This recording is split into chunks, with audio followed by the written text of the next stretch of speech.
Welcome to Data Center Go-to-Market Sales and Marketing Q&A show, where each week we tackle a handful of the biggest sales, marketing, and go-to-market challenges that we're hearing about from all over the global data center, critical facilities, and digital infrastructure ecosystem. I'm your host, Joshua Feinberg from the Data Center Sales and Marketing Institute, DCSMI, and host of the Data Center Go-to-Market podcast. If this is the first time you're joining us, welcome. We're thrilled to have you with us. Please let us know in the comments what you do and what your company does in the data center industry. We would love to know. And if you've been with us before, we're thrilled to have you back as well. Welcome back to our frequent flyers, regardless of what you do in the data center ecosystem. Perhaps you work for a data center operator, like a co-location, hyperscale, edge, modular, wholesale kind of data center provider, or perhaps your company does something related to data center technology or data center facilities, or perhaps something to do with construction or real estate or investment, the capital market side of the data center industry. Very, very exciting times in that space as well. Or maybe your company is involved with some aspect of outsourced sales and marketing in and around data centers, critical facilities, and digital infrastructure. But regardless of what your company does, you are in the right place if you're looking to level up on your impact, your team's impact, and your company's impact on growth within the global data center ecosystem. And this is for you regardless of what you do on the go-to-market team. Maybe you work in some facet of sales, like as an account executive, sales development or business development rep, or some facet of marketing, like event marketing, field marketing, social media content, demand generation, paid media, or product marketing. Or speaking of product, maybe you do something related to product management or innovation. And if your company has both a direct and an indirect sales playbook, you may have channel partner colleagues on your team, or that may be your responsibilities, or you're, depending on your business model, perhaps you're working with technology integrators or value-added resellers or managed service providers or technology agents, master agents, or something, a close equivalent that is relevant for your particular business model. Or maybe you are the executive sponsor. You're the leader whose job it is to go out into the marketplace and recruit the best and the brightest to give your team the best possible competitive advantage in this space. But regardless of what your company does and what you do, you are for sure in the right place if you're looking to generate more of the right leads, reach more of the right decision makers, dramatically improve your brand awareness in and around the global data center ecosystem. So what is on the agenda for this week? What are the topics we're going to talk about? We're first going to look at how to improve digital infrastructure sales. Then we'll turn our attention to how a data center power and signal connector company can plan a new product introduction. After that, we'll talk about how a data center sales and marketing team leadership reviews and redirects focus. Next, we'll take a real quick break for a message from our sponsor. And in the second half of this week's Data Center Go-to-Market Sales and Marketing Q&A show, we'll talk all about how to create more data center content, how to generate leads for self-hosted data center events. And as we head down the home stretch, as we get ready to land the plane in this week's Data Center Go-to-Market Sales and Marketing Q&A show, we'll talk about how to audit and refresh a data center go-to-market GTM playbook. If you have an idea for a topic or a challenge or a question that you or your team are currently facing that you think would be great to address on an upcoming episode, be sure to leave that in the comments on whatever platform that you're watching on, and we'll add your topic to the consideration queue to address on an upcoming episode. So without any further delay, let's jump right into this week's first topic, which is: how do we improve digital infrastructure sales? How do we improve digital infrastructure sales? First up, we need to take stock of the idea that selling today in the data center industry is very, very different than it was as recently as 5 or 10 years ago. 10 years ago, it was super common that if you did everything right and you were very client-centric and you had a reasonably good website and social media and a presence on LinkedIn, you could count on the fact that your prospects, your future clients would get about halfway through the sales cycle, about halfway through their journey, through their research and decision-making process. And they'd be like, okay, yeah, I've taken it as far as I can go with doing lots of Google searches and asking Siri lots of questions and watching some YouTube videos, attending some webinars, asking some friends for advice on LinkedIn. I took that as far as I can go. I'm now 57% of the way through my decision-making process. They may not think quite that specifically, but rest assured there's data that shows that they were thinking that specifically. Okay, now I'm ready to schedule a tour, talk to sales, request a demo, whatever was the appropriate bottom of the funnel, late sales cycle call to action for your firm at the time. And at that time, CEB, the Corporate Executive Board, that's now part of Gartner, did research with Sirius and Salesforce and found that about 57% of a typical journey was over before vendor contact, sales contact. So if you did everything right, you were in there for the final 44% of their research and decision-making process. And that wasn't too bad. At the time, you may have thought it was challenging, but wow, is that easy compared to where we are today. Fast forward 10 years of digital transformation, millions of baby boomers retiring, a lot more Gen Z and millennials in decision-making roles, tens of millions of people getting used to working from home at the start of the 2020s. And we are now in a world where 83% or more of the buyer's journey is now over before you get to meet a prospect, meaning that they're almost ready to buy before you even know they exist. More sales allergic than they've ever been. And if you prospect and sell to IT professionals or engineers or other highly skeptical sales allergic type of folks, this is for sure a really, really big issue. And yes, they have access to search engines and they have access to LinkedIn and podcasts and YouTube and review websites and webinars and all those channels that were email marketing, all those channels that were really big 10 years ago. But what's changed now? They have access to all of those tools in addition to generative AI chat apps. You know, the large language model engines that are causing this crazy period of growth in and around the data center industry. Well, guess what? You're now in competition for attention with ChatGPT and Copilot and Perplexity and Claude and Grok and Gemini. So much so that many of your sales allergic, sales adverse prospects and clients would rather spend a lot more time talking to ChatGPT and Copilot than they would want to spend talking with you or a member of your sales team. And that is an enormous, enormous problem. But it's also a really, really big challenge. And this is part of the reason why we see so many companies across the global data center ecosystem starting to dramatically change who they're hiring into sales roles, account executive, business development type of roles. In most cases, these companies are now deciding that they want to hire people in sales and marketing roles that are a lot like the prospects and clients that they're selling to. And by a lot like or similar, we don't just mean on demographics. We mean that they are literally peers of the prospects and clients that they're selling to. A perfect example. Someone worked in enterprise IT through most of their career. And the last 4 years, they worked for a big hospital system, working their way up to VP of IT or CIO.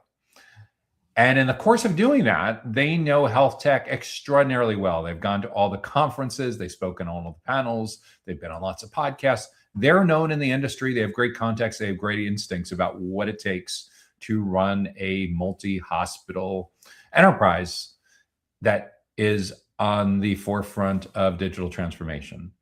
Your company decides you want to go all in as a co-location or hyperscale provider and focus on health tech clients, health tech SaaS clients, and similar kinds of healthcare related clients. You recruit that individual and that person walks in on day one. It may take them a little bit of time to get up to speed on your sales playbook and on your sales strategy, but the reality is you're not hiring them for that. You're hiring them because they're an expert on healthcare technology. And most of the future of sales looks a lot more exactly like this, where you see engineers being hired to sell to engineers. You see fintech IT folks being hired when your company wants to go in on financial services. You see former managed service providers or people that work for MSPs being hired to help your company grow and enable a channel partner program. So the future of and the present of marketing and sales looks a lot more like being a teacher, a consultant, a subject matter expert, a trusted advisor, perhaps even a thought leader when it comes to anything and everything that's directly and indirectly relevant to your core ideal client profile, to your prioritized buyer personas. Because in a world in which your prospects and clients really don't need you for answers anymore, we have to provide a next level kind of value that they're not getting from the self-service tools. And what that looks a lot like is educating and building trust early and often. Why is early so important? Because if we just sit on our hands and we keep doing things the way we've always been done, you're going to be locked out for at least the first 83% of the buyer's journey, completely invisible. It's like, imagine that you were taking a group of clients or employees or channel partners to a sports event. It could be a football game, it could be a soccer match, it could be a baseball game. It doesn't matter. You're getting a hospitality suite in a major arena, a major stadium, and you're looking to do some schmoozing, some whining and dining with 10, 20, 30 people. They all arrive at the stadium ahead of time, 30, 60 minutes before the game, and they're let in, and they're having a blast. You arrive, and they look at your name on the list, and they go, whoa, we're not comfortable having sales and marketing people in the stadium during most of the game because you're going to mess things up. You're going to be super aggressive. You're going to be obnoxious. You're going to be super pushy. You're going to have an agenda that you're trying to close people. We buy into all those stereotypes. And because of that, it is our house policy per whatever professional sporting league or whatever we're signing on for that we can't have you in there. You're going to totally ruin the vibe.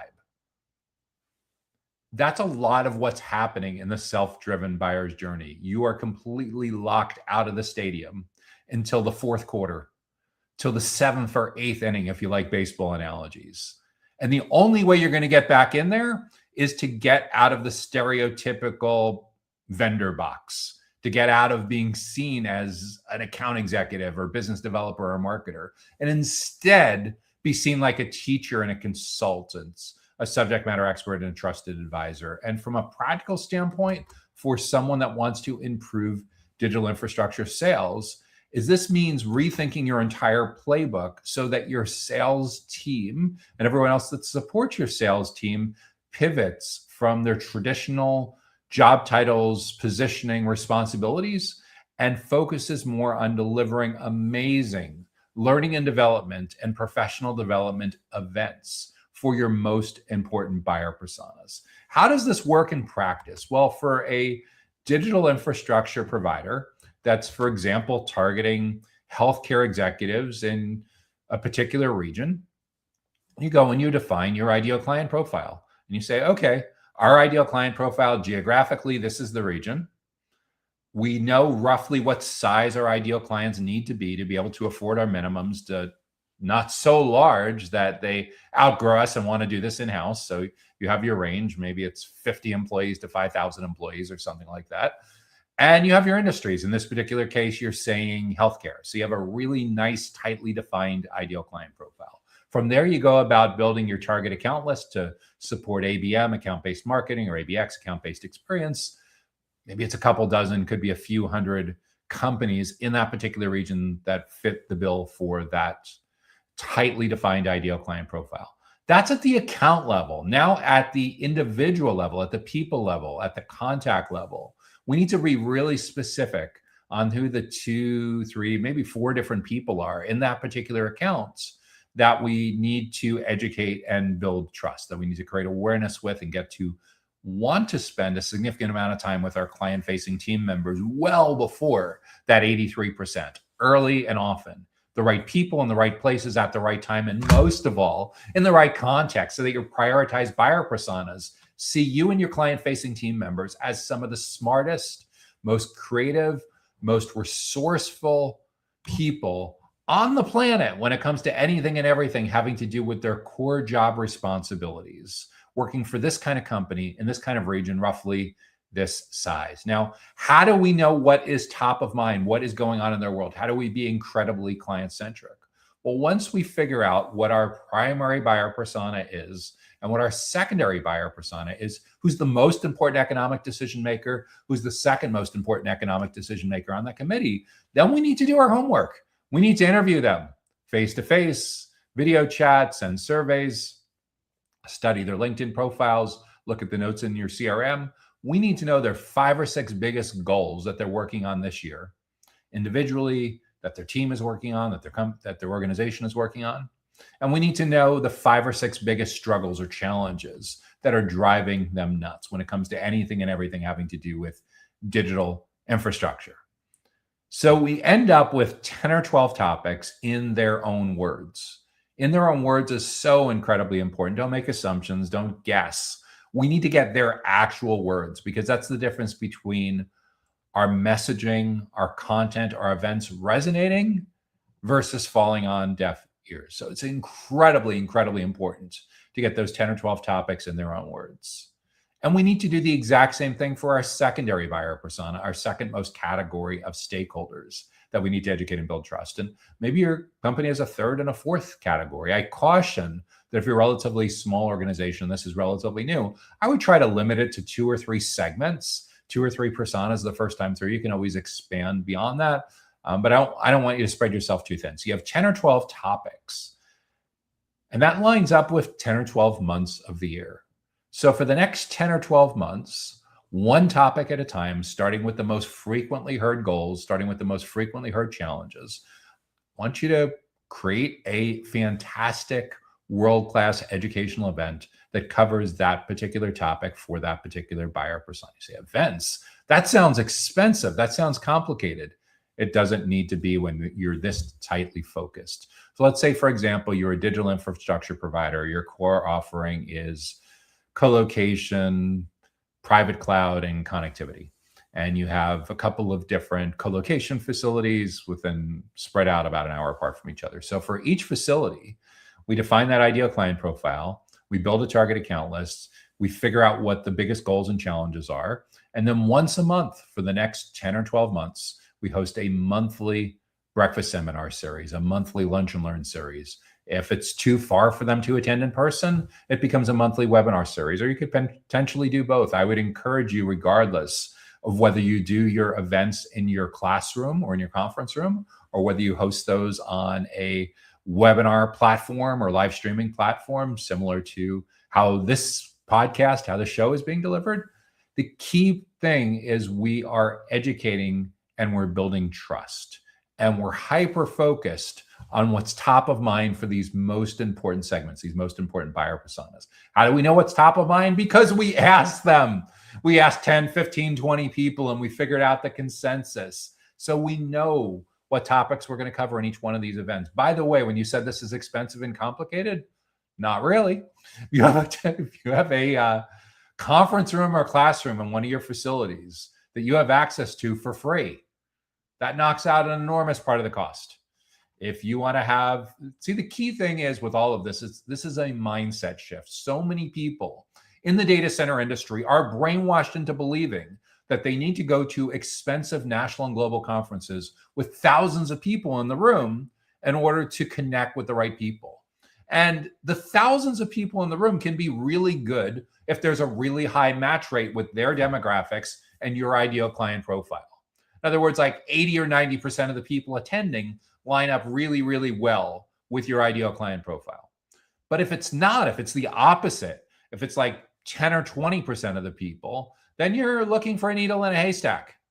And not only are you looking for a needle in a haystack, but the people that tend to benefit the most from regularly participating in national and global conferences are the people that are up on stage, that are getting to organically educate and build trust, that have earned the ability to be on stage as opposed to purchased the ability to be on stage. In a typical major conference with 2,500 attendees, maybe roughly 75 speakers, so we're talking about 3% of the attendees get to educate and build trust. And usually the speakers bring along an average of like 2 people from their company. So when we add up you and your coworkers, your team members that are coming to support your speaking, your panel, your keynote, your breakout session, whatever it is, maybe roughly 10% of the people at a typical conference are either doing the educating and building trust or in a position to capitalize on that.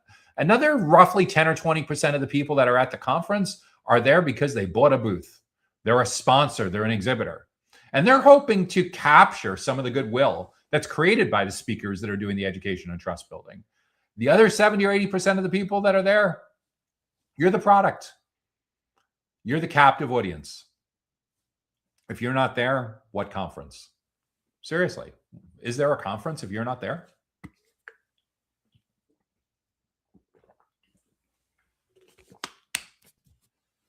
Speaker gets up on stage to an empty room.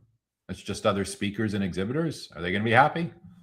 Exhibitor spends a small fortune to rent their booth and bring all their stuff in by the truckload and flies and travel expensed out a bunch of people from their team to staff the booth, and no one showing up at the cocktail party on the exhibit floor. No, there needs to be that captive audience. There needs to be attendees that are there. But when it comes to educating and building trust, it is literally like 3 to 10% of the people that are there are in a position. Even if it's a perfect demographic lineup, it's not putting you in the right kind of context. It's not properly positioning you for the most important thing that you need to be accomplishing with your prospects and your future clients, educating and building trust. When you invite a couple hundred people or a couple thousand people from companies that are on your target account list to your breakfast seminars, to your lunch and learns, to your evening versions of that, to your webinar versions, you know the cool part? You don't have a loss factor. Everyone that's invited are the right people to invite. You might get greedy after a while and say, oh, I only want the CXOs to attend. I only want the C-levels. I only want decision makers. It's great when you can get the decision makers to attend. But you know, it's also pretty good when you're playing the long game with this and you're doing 10 or 12 of these events a year, and you start to get 3, 4, 5 people from the same company that report to the VP of IT or the chief development officer or chief technology officer, whoever it is that you're trying to. And over time, as the people that work for that company have a fantastic experience, the next time around, they bring more of their coworkers with them, and they're thrilled to go back to their companies and brag about this amazing cybersecurity series or liquid cooling event that they went to, or whatever is top of mind, ESG event or whatever is top of mind for what is going on in their world.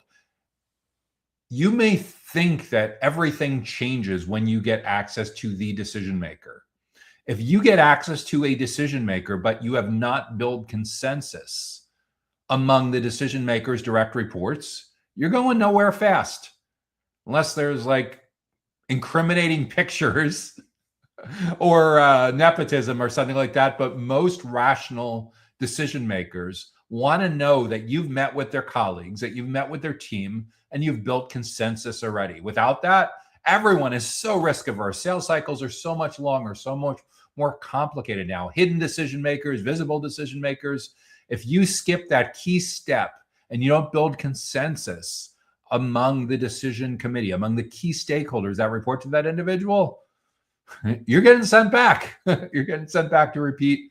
It's like the silly Adam Sandler movie, Billy Madison, where his father bribes the teachers and he can't take over the hotel chain because he knows that Billy didn't pass the classes the right way. So he sends them back and he starts in kindergarten. He's got to repeat K through 12 all over again to prove that he's ready to take over the hotel. So if you manage to call in a favor and get an intro to the CEO or CTO or whoever it is that's the decision maker, and you skip those steps, like 80 or 90% certainty, you're getting sent back. So the beautiful part of hosting your own educational events as part of digital infrastructure sales is we are building consensus in the formative stages of the journey. What do we mean by formative stages? If you think about kids, teens, adolescents that are growing up, those are the formative years where you get to shape their values, right? To make them a good human being, to impart your words of wisdom. It's the same thing with a buyer's journey. If you don't get to meet a prospect or client till they're almost ready to buy, if you're like, well, I only want to talk to people that are sales ready, let them come to me when they're in the last 5 or 10%.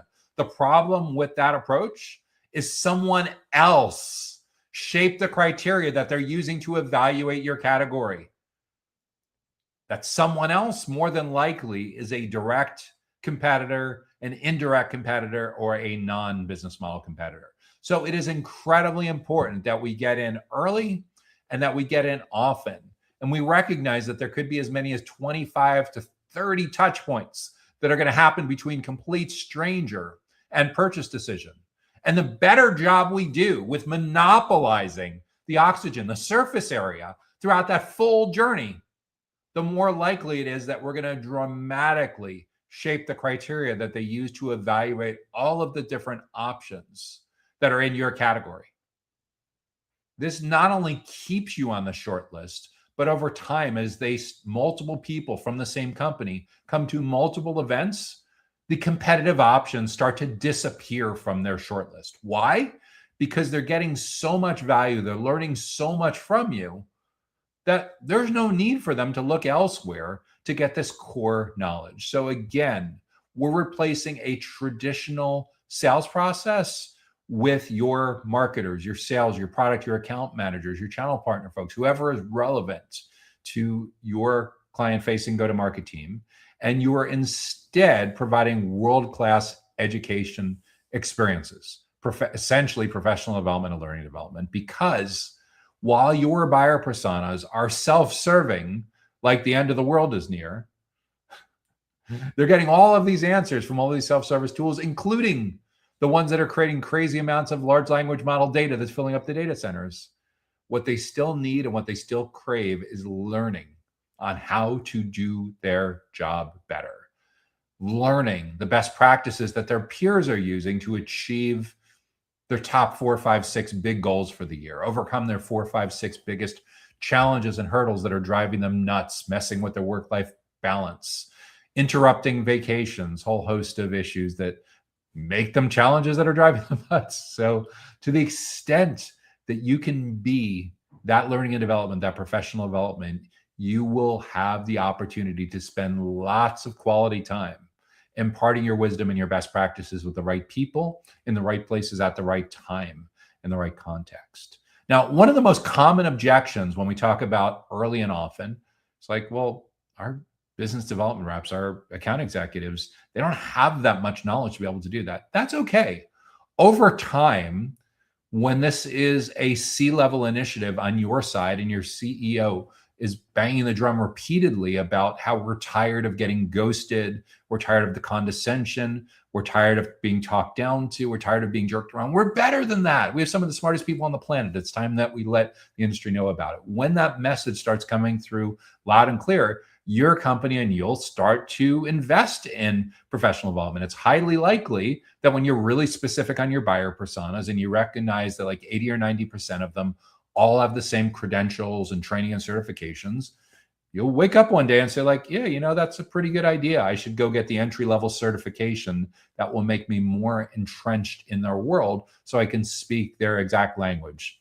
And $400 for budget, $1,200 for budget, your local currency equivalent. Your company is bought into that professional development and upskilling and reskilling. That should be the least of your barriers. Finding the time, well, if you're commuting, if you do a lot of business travel, you spend time in the gym, stop using time as an excuse. You likely have dozens of hours a year where you can be listening to professional development to help you get next level on these topics. In the meantime, again, when this is a C-level sponsored initiative in your company, it doesn't have to be you that's delivering this training or providing this great content at the events. It can be anyone in your company. It could be your CTO. It could be your product manager. It could be a solutions engineer. It could be someone that's working in customer success that used to come from this industry. It could be all of the above. And when you've exhausted your internal speakers, look to your contractors, look to your consultants, look to your channel partners, look to your vendors. Very, very high likelihood that among those 3 or 4 core groups, there is multiple people who know a particular topic that came up on the top 10 or 12 list that would be happy to come in and give a 30 or 45-minute talk once a year. So what's a typical format for this? Let's say you're hosting a lunch and learn. You set it for, say, 11:30 a.m. to 1 p.m. They arrive. There's some networking. You have some lunch out. And again, you don't need to go crazy on catering. That's the beauty of doing this, is these are relatively low cost to host. pizza, sandwiches, salads. For 20 people in the US, it's probably $500 to $1,000 at the absolute most to put out a nice spread, similar to like what you would do if you went out to like a normal lunch with coworkers or channel partners or clients. You don't need to go crazy on that. They're coming to learn. And after they have that time to chat with each other, chat with some of the people from your team and the speaker and have some lunch, and you do your 30 to 45-minute talk, the content needs to be so outrageously valuable to who they are and what's top of mind for them that you're highly confident that if you gave this exact same session at a national conference, you would have one of the highest rated sessions at the entire conference. You'd have a long line of people coming up afterwards to chat with you, to get your card, to talk about working with you. And you're certain that you'd be invited back next year. World-class conference grade content. And then obviously you can keep it super interactive. It's likely a pretty small group. You open it up for Q&A, and for anyone that wants to see the demo, take the tour to learn more, give them the tour. You show them the demo, show them what would be most valuable to them. That's where it might get a little pitchy, but I would encourage you to keep your pitchy kind of content, your call to action, your offer to maybe 10 minutes of that 90-minute session. Most of the conference, make sure that you over deliver on what they came for, because you want to make sure when you invite them to part 2, when you invite them to part 3, and you say, gee, it takes a village. This is usually a team effort when it comes to this topic. So with that in mind, who else from your team would benefit from also attending? Yeah, you want to make sure that when part 2, part 3 comes along from these target accounts, that they bring more and more of their colleagues. You want to make sure when they go back to their boss, when they go back to their coworkers, that they're bragging about this amazingly helpful event that they went to, and they're sharing the slides, they're sharing the handouts with their coworkers. That is what gets you to dramatically improve the surface area in these target accounts. And again, as I mentioned earlier, if you can do this in your classroom or conference room, fantastic. If your prospects and clients are too far away, if they live or work too far away, then you run this as a webinar, or you do both. And always, always, always record, because there's always a lot more people that should have been there. You're never going to get 100%. Well, you could get 100% attendance rate, but it's not likely that you'll sustain 100% attendance rate. So always, always have recordings and slides available for attendees to share with their coworkers, other stakeholders. And of course, that gives you great, great repurposing stuff for everything else that you're doing with content marketing and social media and email for the next several weeks and the next several months. So when it comes to improving digital infrastructure sales, stop trying to sell the way you have for the last 5, 10, 20 years. The world has changed. It's not just power density and liquid cooling and lack of grid availability. Sure, all of those are big, big factors in the data center industry. But just as important for anyone that works in sales, marketing, go-to-market, account manager, customer success, your buyers' behaviors have changed dramatically, and you're not going to have the same entitlement to get in as easy as it used to be. We have to provide a lot more value, and most of what it comes down to, if you're looking to provide that value to get out of the vendor box and stay out of the vendor box, is to educate and build trust early and often as a teacher, as a consultant, as a subject matter expert, as a trusted leader, maybe even ascending all the way to being seen as a thought leader. And events are a fantastic low-cost way to do this, because you don't need huge numbers of attendees for this to really, really work in a big-time way. You just need to make it a priority for this to happen. Over time, you're going to get better and you're going to get faster at doing this as well. But most of all, it is all about extreme client centricity.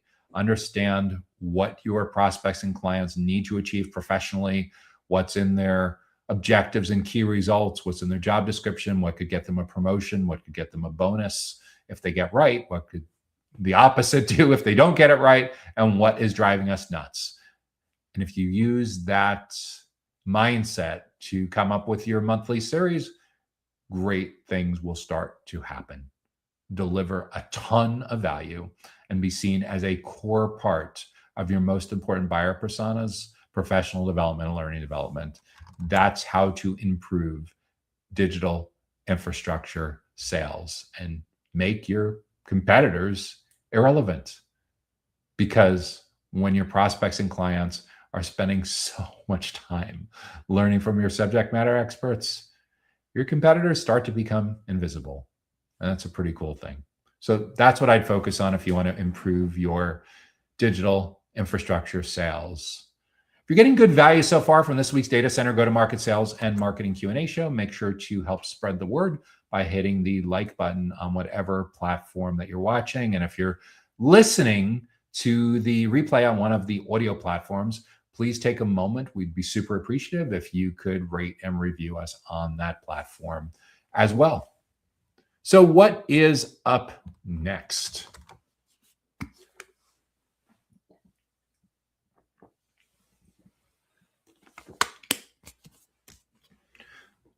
So now we're moving into the facilities side of the data center ecosystem. Remember, there's data center operators, there's data center technology related companies, there's data center facilities related companies. That's where we're going next. There's data center construction, real estate and investment companies, and there's outsourced sales and marketing companies. So how does a data center power and signal connector company plan a new product introduction? How does a data center power and signal connector company plan a new product introduction? That is a fantastic question.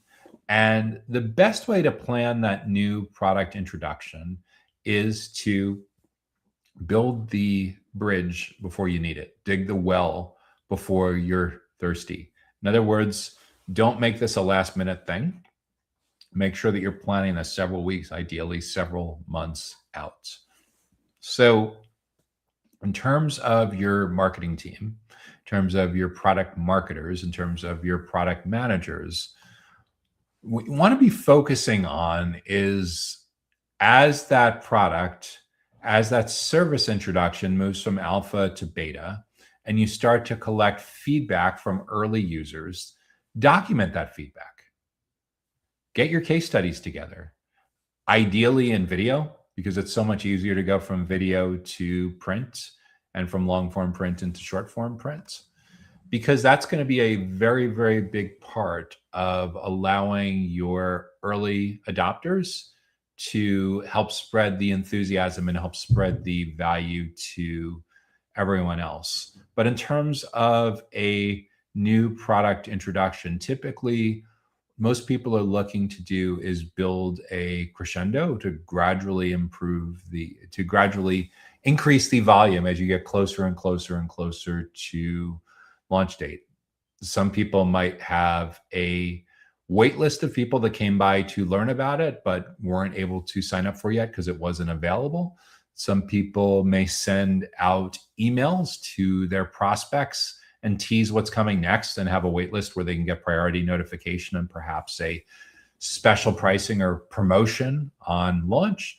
And you'll likely do the same thing with various other segments like customers and channel partners and different segments within your CRM, within your email marketing database. But in terms of planning that new product introduction for Power and Signal, you will almost certainly get the most value from having an in-person product launch. The second best kind of product launch, if you're doing this live, would be being able to show video, either through live stream or webinar where you have your founder, whether it's your chief engineering officer, or your chief product officer, or whoever it is, whoever is your subject matter experts on there, demonstrating what you're actually doing with this new data center product, data center power product, and data center signal connector product. And in addition to that, it would be super useful if, in addition to you explaining and kind of setting the stage for, okay, this is the big problem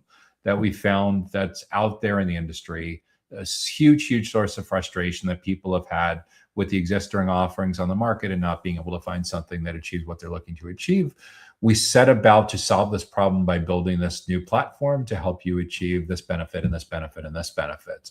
And as a result, some of our early adopters have been able to move the needle on better utilizing power within their facilities, better understanding signal connectivity within their facilities in a big time way. And with that, I'm going to turn it over to a few of them so you can hear exactly some of what they were going through before they tested our new product and after they started utilizing our product. And let these live case studies essentially do a lot of the selling for you. So that's what I'd be thinking about for a data center power and signal connector company, is properly segmenting, getting the messaging right. Obviously, as you're building this and you're thinking of product management, you're almost certainly thinking of product marketing and what your different personas potentially care about. What's the feature set that's most important to them? Think about whether you're doing a in-person launch event for the product introduction, whether you're doing a virtual event, how you're going to get the timing right to maximize availability. Sometimes people in this category, in this facilities related category, choose to do a new product introduction at a particular conference because they know they've done their homework, they've done their due diligence, and they found that like there's a minimum of 80-90% match rate between that conference's demographics and who'd be a good fit for this new power and signal connector product that you're going to be launching. So perfect place to be would be to launch it at a show. And then you talk to the show organizers about how you can get even more visibility on your company at this particular launch. Obviously, you can run demonstrations pretty much continuously at your booth as long as you have a booth. In a perfect world, I'd encourage you to get some editorial visibility for your leadership as well. Obviously, it's very, very frowned on for you to hijack a keynote or a breakout session or panel or something like that to get overly pitchy. But in like 5 seconds of passing or 10 seconds of passing, as you're wrapping up kind of next steps, and of course, drop by our booth. We're launching our new product this week, and we have special demonstrations. We have all of our subject matter experts and some of our clients here that can talk about it. And there's even a special promotion going on for this. I don't think anyone's going to have a major problem with that 10, 20, 30-second version of that when you're there. Or when you start going into a commercial like that from your keynote, from your breakout session, from your panel session, yeah, that's when people start to get bent out of shape. So that can for sure. Some conference organizers too have some special like showcases and special visibility that they'll do with Blast and shining even more attention on your particular offering for that there. However, if you want to do a much more grassroots, lower budget, much more focused product introduction, while a conference can help, you also can be the one running your own event. And the sky's the limit with how creative you can get. It depends. Like, for example, if your manufacturing facility, if your warehouse happens to have a classroom that seats 40, 50 people, I would for sure lean into the idea of having 40, 50 people come down for that. If that is way too small relative to the size of your prospect list or customer list, and you want way more people, and you look at, okay, where's nearby where you can rent out a room that seats 500 or 5,000 or whatever it's appropriate for your context for your particular product introduction. But again, unless you're doing a product introduction just for your channel partners and just for your own salespeople, your event likely needs to include the product launch, the product introduction as part of it, but you need to provide some additional value that helps to educate and share some best practices and some methodologies that's directly related to your new product introduction. In other words, your employees and your channel partners absolutely positively need the insider track on this. And probably you're launching this to them a couple of days, maybe even a couple of weeks ahead of time.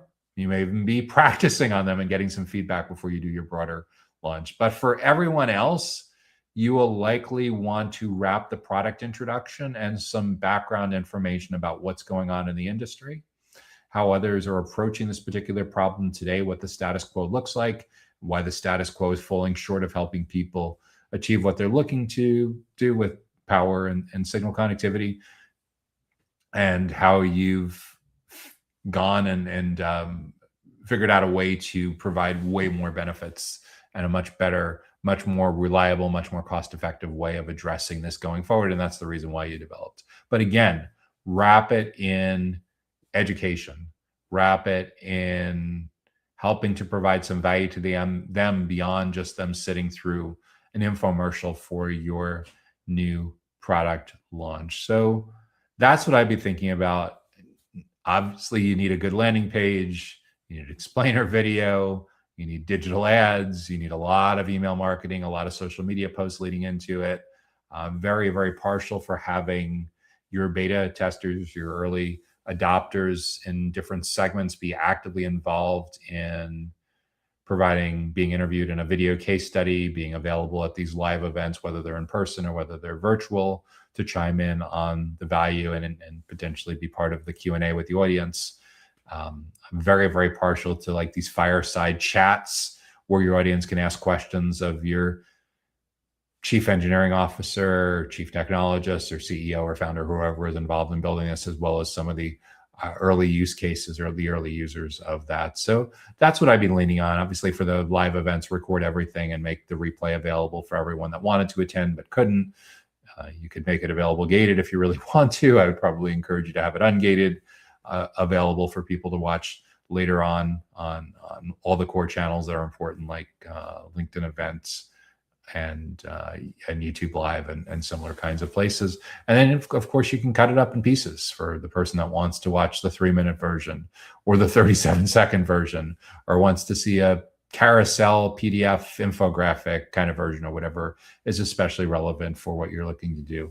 Maybe there's quizzes or calculators that you build to help support the launch so people can walk through their metrics, their starting key performance indicators, to see if they're a good fit for this particular new platform that you developed around data center power and signal connectivity. But that's what I'd be thinking about for a new product introduction.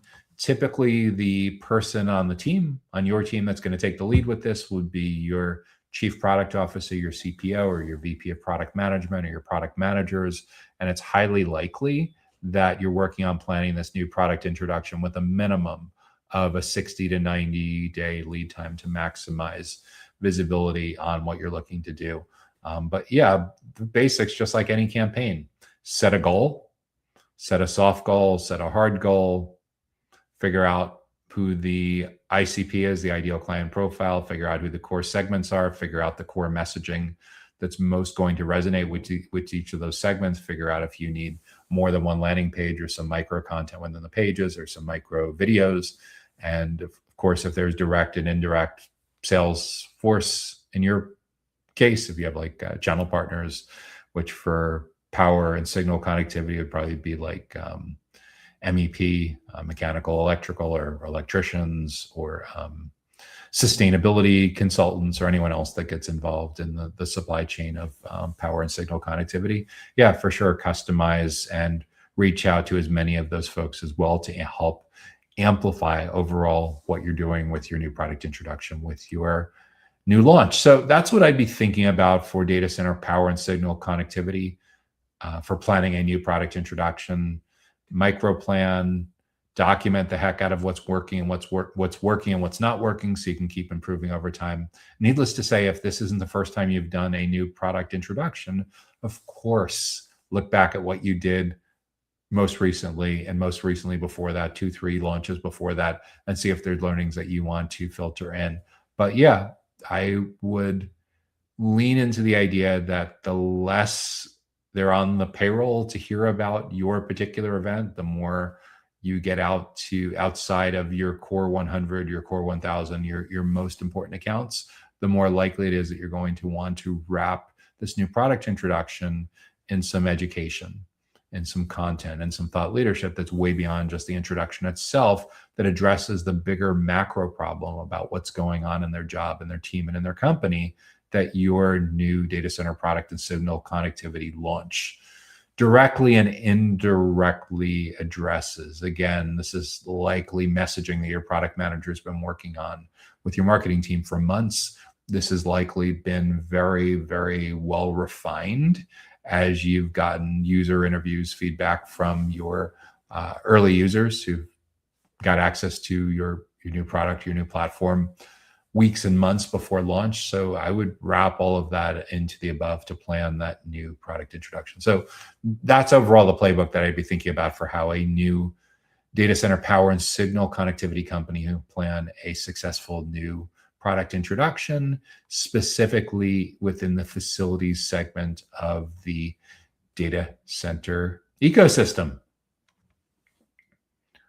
If you want to make sure that you get notified about upcoming educational events like this and get invited to upcoming live streams of data center go-to-market sales and marketing Q&A, as well as similar educational events and resources, be sure to subscribe to the Data Center Sales and Marketing newsletter. You can do so for free directly on our website at www.dcsmi.com. This way you get notified each and every Sunday about new educational events opportunities just like this. Again, that's at www.dcsmi.com. Okay, what is up next?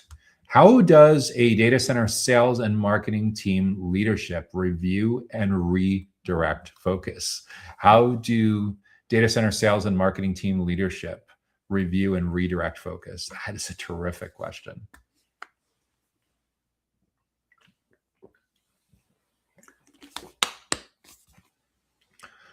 I want to start with the idea that reviewing and redirecting focus should not be happening with alarming levels of frequency. One of the chief complaints that I hear about personally with our own clients and peer groups, and that is all over LinkedIn with marketing and go-to-market professionals and sales enablement and marketing ops and sales ops folks, is when they're working for companies that are constantly changing strategy before it has time to even get fully rolled out and have a chance for the data and the feedback to roll in. And what that usually signals is that there's a lack of leadership understanding about what the business actually is and what's trying to accomplish, and that there's a whole bunch of people sitting at like the board level who have wildly unrealistic expectations about timelines and time to value and ramp time relative to the resources that your company is actually able to put into this various kinds of initiatives. So when you do this the right way and you're setting your objectives and your goals on an annual basis, and you're getting way more specific about your top 3 OKRs, your objectives and key results, which should not change more than once a quarter at the absolute most, then you shouldn't be reviewing and redirecting focus all that often. What's more important is when you do your weekly stand-ups or whatever cadence you're using to make sure that your team is on track and looking at leaderboards and looking at dashboards, it really is a matter of making sure that the focus is on that top 3 list, and that it's not drifting and it's not being distracted away to adjacencies that move your team's energy and efforts away from what is truly top of mind. So in terms of reviewing and redirecting focus, unless your leadership team has determined that mid-quarter, mid-year, that there's going to be a rapid unintended pivot because of some completely black swan exogenous event that wasn't predictable, which the reality is we went through exactly that in 2020 and Q1, Q2 of 2020. But barring that kind of events, it's incredibly important that you understand that your leadership team understands ramp time, that it understands average sales cycle length, that it understands how many cycles a typical new hire needs to be through to be fully ramped and have a good chance of meeting, exceeding quota. All of those reality checks will help to make sure that you don't go too far astray from those original goals and key performance indicators and objectives and key results that you're working on. The challenge with a lot of this as well, especially for digital marketers, is the attribution models of keeping track of what's working and what's not are very, very broken relative to how effective they were at tracking cookies and analytics and things like that as recently as 5 or 10 years ago. It started with Apple and privacy folks deciding to block third-party cookies. For probably a period of 2 or 3 years, Google kept going back and forth about whether they're going to get rid of third-party cookies or not. It's still, because they haven't figured out a better alternative, it's still pretty much a factor. But what none of that accounts for is this whole idea of dark social. And if you've ever had fierce debates internally about what's working and what's not, the idea of dark social may have come up. What dark social means is that there's something or some things that had a dramatic impact on a lead being generated, on an opportunity being accelerated, on a deal getting across the finish line. And it's not showing up in any of your marketing technology. It's not showing up in any of your analytics because it's just not something that can be measured. It's a conversation on someone's internal Slack that causes them to go book a meeting with your sales team, or on a Reddit forum, or on they listened to a podcast, or they had a conversation on LinkedIn. Like, none of this makes it into your analytics. What typically does happen, or they had a conversation at an event over a beer or over coffee at a conference. All of these can dramatically impact the quality and quantity of leads that are coming in.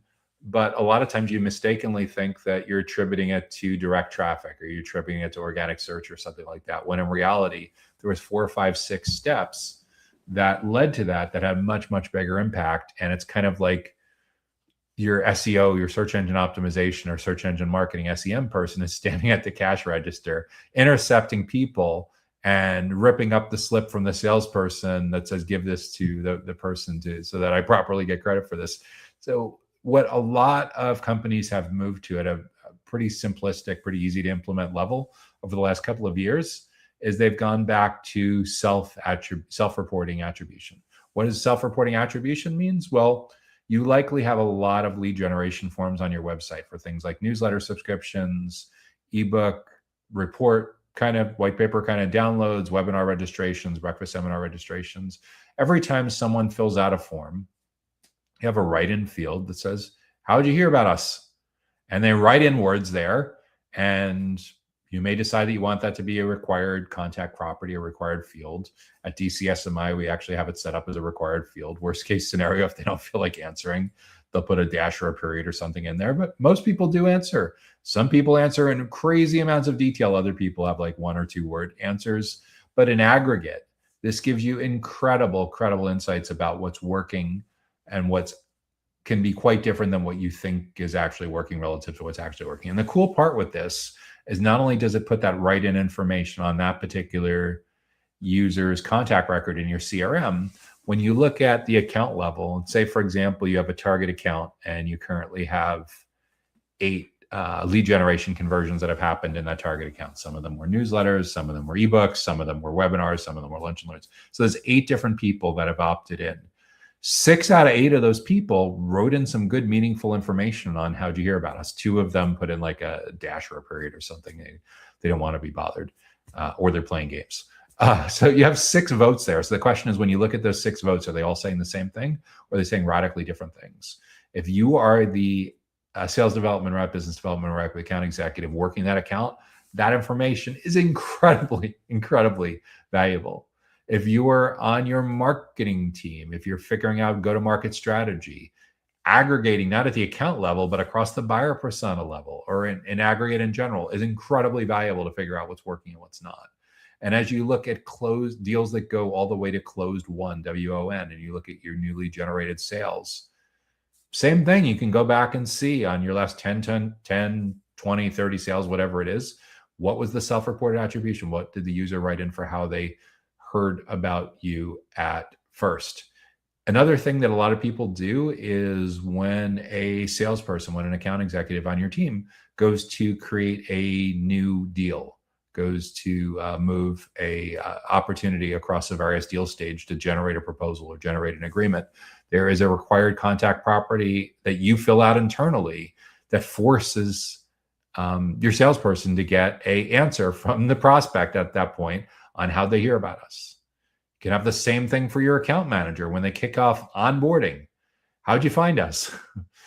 And with any luck, all 3 of those answers, the answer that the contact that the lead types in, and what your account executive reports that they heard from the prospect.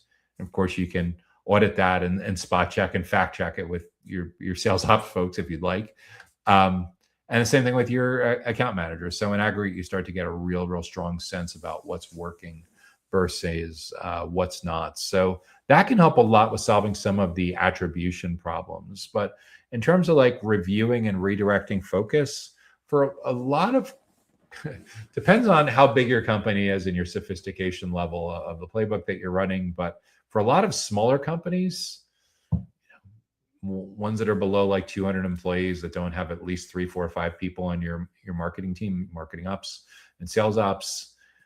A lot of times the basics of getting really crisp on your ideal client profile and taking time to build out well-researched buyer personas and revamping the website copywriting to focus on what buyer personas really have that's top of mind, and making that a huge part of your email marketing strategy and social media strategy and event strategy and email templates and sales enablement and channel partner enablement. The better job you do with infusing real data from real users as opposed to just guesses and keeping that current, the more you're going to resonate, the more relevant, the more empathetic, the better everything tends to work in the first place. And when it's not working, that's a lot of times where you see these last minute scrambles and trying to accomplish things in a few days that usually need a few months to make work. So in terms of reviewing and redirecting focus, it starts with those clear goals. It starts with the SMART goals. SMART, if you've never come across that framework before, stands for specific, measurable, attainable, relevant, and time-bound. Time-bound is super important. Attainable, super important. When people set crazy unrealistic goals, as often can happen with relatively early stage companies, when they go for like a first or second funding round and they get new board members who come on board that you think have your best interest, and they have their best interests at heart, but sometimes they lack the hands-on experience of having been an operator in a similar size company at a similar stage in a similar industry. They may suggest things that are very relevant to a enterprise company that are completely terrible advice for an early stage company with a couple dozen or 100 or 200 employees. So yeah, it's super, super important to make sure that the focus is set right out of the gate. It's also really, really important to understand the concept of the self-directed, the self-driven buyer's journey, and that salespeople just don't have anywhere near the access that they used to the prospects and clients. And that changes, really dramatically changes the nature of your playbook and really forces you to have much better alignment across your marketers, your sales, your account managers, and that you collectively work on cutting through the noise and showing up in a way that you can be part of your prospects and your future clients' professional development and learning and development process. So you're really truly seen as experts and subject matter experts and trusted advisors, as opposed to just vendors. A lot of companies in the data center industry sabotage themselves by thinking that they're getting out of the vendor box and that they're not commoditized, when in reality, you're not the one that gets to decide if you're commoditized. It's the marketplace. And typically the symptoms of being badly commoditized are a very much lagging indicator, like haggling, being forced to discount, aggressively using discounts to close because you didn't truly have a good consultative process to anchor what you're doing to their value. All of the above are usually symptoms that something is very, very broken and living in a wishful thinking era of 5, 10, 15 years ago. So I am a strong believer of not only aligning your teams, but shared learning and development among your teams. So yes, there's a lot to keep track of, but it's also incredibly, incredibly important to make sure that you're not siloed. Because if marketing is being judged on different metrics and different success than sales, and sales is being judged on different success than customer success or account management post-sales, then everyone's fighting for basically their own compensation, their own job, their own relevance, as opposed to optimizing for what's A, most important to the company, and B, most important to the user. Remember, if you have a very disjointed, fragmented process, if you have multiple CRM and CRM-like systems that are not well integrated together, there's a really good chance that your prospects and customers are having a really crappy user experience as well. And that's making your job 10 times harder as well. So you may think that your prospects, that your future clients, that your channel partners have no idea what kind of chaos and what kind of toxicity or whatever it is going on internally. They know. there's only so much you can do to disguise that. That's why it's so important to think about both the internal friction and the external friction. And when you're spending a huge amount of time having to play defense, having to do cleanup, having to review and redirect focus, it's usually a symptom of something bigger that's missing in terms of alignment and leadership. And if you're running sales and marketing the same way you did 10, 15, 20 years ago, it's usually a lot more broken than you realize, because unless your buyer personas that you're selling to are like 85, 90 years old and are extremely digital resistant and don't use smartphones and have never heard of ChatGPT and have never watched a YouTube video and don't use LinkedIn and don't attend webinars, like all of these digitally enabled channels have all reached mainstream tipping points. I'm like on the younger to mid side of Gen X. All of my friends and colleagues that are baby boomers that are still working full-time, in most cases probably now more working part-time as like advisors or consultants in the data center industry, they've all made these shifts. Like if I want to reach one of them, I could send them an email, but it's far more likely that I'm going to get a quicker response on LinkedIn. If they're speaking at a conference, on a panel or a keynote or at a webinar, and they share something really cool on a slide and you take a photo of that slide and you mention them, great point by at first, at last, whatever their name is, really enjoyed your take on how to rethink how we measure PUE for North America, regardless of whether there's a sustainability directive or not. Totally agree, whatever. You'll know this is working because they get off the stage and 15 minutes after they're off the stage, they're hitting the like button and they're commenting back. They're digitally transformed as well. So like if you're talking yourself into a reality of thinking that the golf tournament, the cabana party, the ball game are way more impactful than the digital self-driven journey that's 7 by 24 by 365. Like, I don't know what else to tell you except go do your homework and find out how your prospects and clients have actually changed, not where you'd like them to be, but where they actually are. There's a really good chance that you're dramatically mistargeting based on your bad assumption, based on your off base assumptions that you think that they're living in a time warp when they're actually they're keeping up with you just as much as you're keeping up, in the same way that you're using ChatGPT and Copilot and all those LLM tools all day long. They're using them as well. So if you're doing things the same way you're doing that you've always done them, there's a really good chance that you're going to be spending a huge amount of time with your leadership reviewing and redirecting focus, as opposed to getting meaningful pipeline generation going and educating and building trust and becoming a core part of the early and middle stages of their buyer journeys and really shaping the criteria and pointing them in the right direction. And while you're distracted with nonsense, you're leaving the door wide open for one of your competitors to come in and follow the modern playbook for educating and building trust early and often. So that's what I'd be thinking about for how a data center sales and marketing team leadership can review and redirect focus. You're so much better off if you can get the strategy right out of the gate, as opposed to spending cleanup and catch up and creating this chaotic environment. If the people on your team don't trust each other, you've lost before you've even started. So that's a core part of this as well, of driving alignment and eliminating internal friction to provide.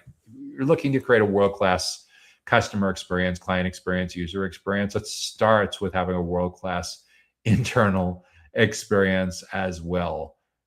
Chaos internally leads to chaos externally. So get your house in order first if you want to be able to make sure that your focus, that your sales and marketing focus is in the right places to not only optimize for what's most important to individuals, to your team, to your company, but optimizing for your prospect and client experience and playing the long game as well. So those are some of the key considerations that I'd be thinking about for how a data center sales and marketing team leadership can review and redirect focus. If you're getting good value so far from this week's Data Center Go-to-Market Sales and Marketing Q&A show, please help us spread the word by hitting the like button on whatever platform that you're watching on. We're going to take a real quick break now for a message from our sponsor. And when we come back, we'll tackle 3 more of the biggest sales and marketing challenges that we're hearing about from all over the data center ecosystem. Data Center Go-to-Market Sales and Marketing Q&A is sponsored by DCSMI, elevating the role of sales marketing and go-to-market GTM professionals in the growth of the data center industry.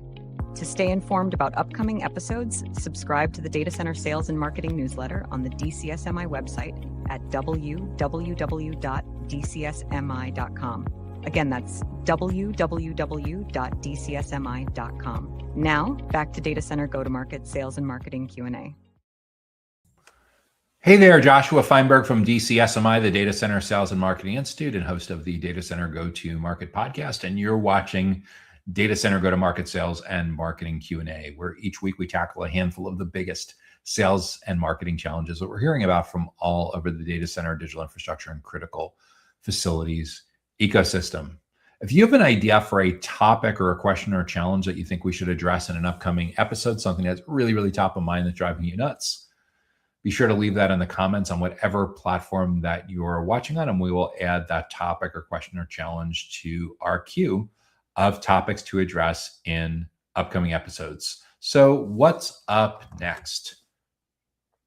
Now we're going to dive into a topic that is top of mind for not only marketing, but how marketing collaborates with other stakeholders within your company, especially across sales and account management and product and even channel partnerships. So how do you create more data center content? How do you create more data center content? That's a terrific question. And 5 years ago, 10 years ago, for sure, content was something that was really owned by marketing, and it was very rare for others outside of marketing to get involved on a regular basis. But the world has changed so much now that it is super important for marketing to treat content as something that they work on with multiple teams within your company. Why is this so important? Because 10 years ago, when it comes to the data center industry, regardless of whether we're talking about data center operators or tech or facilities or construction or real estate or investment, 10 years ago, your prioritized buyer personas, your ideal clients, were doing quite a bit of research on their own before they met with you. At the time, 10 years ago, CEB, the corporate executive board that's now owned by Gartner, did research with Salesforce and SiriusDecisions, and they discovered that roughly a little more than half of a typical sales cycle, half of a buyer's journey, was happening without you in the room. Your users, your prospects, your future clients were doing lots of searches on Google. They were watching YouTube videos. They were listening to podcasts. They were attending webinars. They were reading online reviews, and they were asking lots of questions of their peers on LinkedIn. And all of that is still very much in the buyer behaviors of most core buyer personas in the data center ecosystem. The only one that's changed a little bit, and it's going to continue to change a lot a bit, is instead of using traditional search, where someone's like, what's the best liquid cooling solution for a hyperscale data center in the Nordics? Instead of that traditional search happening on Google and one by one them clicking the 10 blue links and reading that, and now they're just taking the exact same thing and perhaps even having a longer conversational search, and they're going directly with that search to ChatGPT or Copilot or one of the other or Gemini or one of the other LLM chat apps that are out there. So yes, and then even if they are using Google, there's a really good chance that that search doesn't result in a click to your site. It's been 10 years in the making, but we're now to the point where most 60-70%, and it's accelerating even more, most questions that you'd ask of Google that show up in its AI Essentials feature answer the question immediately without having to click through. There's citations there for people that do want to click through, but most will not. So the behaviors have changed quite dramatically. And because of that, people, especially highly technical, highly cynical, highly skeptical IT professionals and engineers and all the most common stakeholders that show up on your radar screen of people that you want to be educating and building trust with, building awareness with, in and around the data center ecosystem, they're more sales allergic than they've ever been. Why? because they don't need to spend time with you anymore. They can not only lean on all the digital tools that they used 10 years ago, but now they have instant gratification, crazy speed, crazy thoroughness, crazy depth using the very tools that are the generative AI tools that are causing all the growth within the data center industry. So at the risk of oversimplifying it, you are in competition for attention with all these digital tools, especially the instant gratification experience that prospects and clients are getting from ChatGPT and similar kinds of chat applications. So the experience that they get from you really needs to be next level. And in most cases, in that self-driven journey where 83% of research and decision-making happens without you in the room, yes, well over 80%, on the way to 90%, of research and decision-making now happens without you in the room, your content is taking the place of what used to happen in many one-on-one conversations on phone and Zoom calls and face-to-face conversations. They just don't, your core buyer personas don't want to spend time with sales anymore. So your content is taking the place of most of those conversations. You can say, well, what if we don't provide the content? They'll be forced to book time with sales. No. They're going to get the answers they want from a company that competes with you, directly or indirectly competes with you, or non-business model competes with you, or they're going to get the answer from the chat apps. So it is for sure in your interest to play a very, very active role in content creation, content distribution that educates and builds trust about the dozens or hundreds of topics that are hyper relevant to your core buyer personas at the intersection of your product or service category. So what this means is, even though search engine optimization and search engine marketing are not going to be as impactful as they used to be, a very similar kind of approach of delivering crazy amounts of thought leadership and expertise through content, through educational events, through videos, through podcasts, through all of the above is more important than ever as a trust signal for ChatGPT and Copilot and all those similar apps to recommend your company when someone says, who are the leading liquid cooling companies that I should be considering in the US, in Singapore, in India, and Northern Europe, wherever is your particular case. And like, people in the data center industry have gotten fooled into thinking that everything can be solved by pulling out a credit card. After all, most of the conference visibility in the ecosystem has turned into pay to play. Most of the media companies have turned into pay to play. And before you blow up my inbox with hate mail on that, like, keep digging. A lot of what you think is earned is actually purchased. And even if it's not, most of the time, the companies that are providing this earned visibility are doing it with the idea that it's a freebie in year one, and they're going to hard sell year two as pay to play. All of even the social media platforms, like 10, 15 years ago, when Facebook started to become really, really big with businesses, everyone knows someone that built up hundreds of thousands or millions of page followers, only to find out that the organic visibility on that dropped to almost nothing. And then Zuckerberg and company shows up and says, oh, you can reach all those exact same people, boost post, buy ads. LinkedIn had great organic reach for a while. LinkedIn's turning into pay to play. Search, same deal. You want visibility now? Actually, that's an interesting side note also when we're talking about content marketing and content creation and content production. Look at a search engine results page today compared to 5 years ago, and look at how much of that page below the AI Essentials is taken up with ads before you even get to the first organic results. And I get it. Alphabet, Google, publicly traded company, they have shareholders to be responsible to. There's massive, massive competitive wars going on between, like, for LLM supremacy between Alphabet and OpenAI, and Meta wants in on, they all want in on this. Ironically, for anyone that was counting Google out because of changing search behaviors, Google just had a blowout quarter a couple of weeks ago. So talk about, like, massively reinventing itself. How does this help you, though, create more data center content? So the playbook that I'd recommend for content strategy, regardless of what your company does in the data center ecosystem, is get extreme clarity on that ideal client profile. Know geographically where they're located, how big or small their companies are, and what industries they tend to be located in, industries that are a really good fit for you and industries that are a terrible fit for you. After you define at the account level or the company level what you're trying to do, then we want to drill into the individual user level. That's where your buyer personas come into play. And buyer personas, in much the same way that your ideal client profile is really important for distribution and promotion of content at the account level, buyer personas at the individual stakeholder level are very, very important for figuring out what to talk about in your content. So there's a primary buyer persona, there's a secondary buyer persona, the most important and second most important economic stakeholder. There can be a tertiary buyer persona. If you have a larger company and really big decision committees, there may be significantly more than 3 or 4 segments that you decide to research and create content for.